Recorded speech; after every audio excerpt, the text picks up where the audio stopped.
Bibi, madalas ka bang biktima ng panghuhusga? Mga bali-balita na ang intensyon ay makapanira.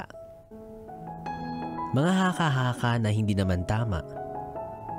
Mga kwentong nadagdagan mula sa malilikot nilang isipan. At mga importanteng detalye na sadyang binawasan. Kisihodang totoo o imbento, hindi mo deserve maging pulutan sa mga kwento ng kung sino-sino. Kung sino-sino na wala namang ambag sa buhay mo. Kung sino-sino na hindi naman talaga lubusang kilala ang iyong pagkatao. Kung iisipin, masakit nga naman talaga maging bida sa isang istorya na wala kang kaalam-alam, ikaw na pala yung masama. At kung minsan, ang mas masakit dyan, yung wala ka sa usapan para ipagtanggol yung sarili mo.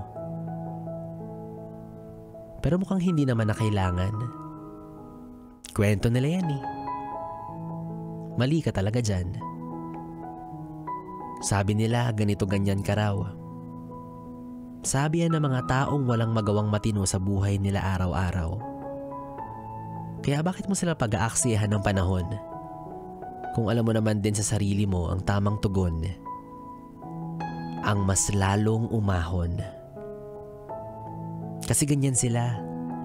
Kapag nakikita nilang umaangat ka na, mas nahihirapan silang tumingala kaya mas dumadada sila ng dumadada. Husga ng husga sa iba pero hindi nila namamalayan yung mga sinasabi nilang panghusga. Ugali na pala nila. Kaya tuloy lang sa pagiging mabuting tao. Hayaan mong ako na yung gumanti para sa'yo. Kasi kung ikaw mabait, pues, ako pumapatol sa mga tsismosang pangit. Joke lang. Bibi, ko nakaka-relate ka sa ating usapan hanggang mamaya yan para sa ating BB Time. Kasama pa rin ako, DJ B-Boy Bibo. Dito pa rin at dito ka lang sa istasyong tanggal limot ang problem.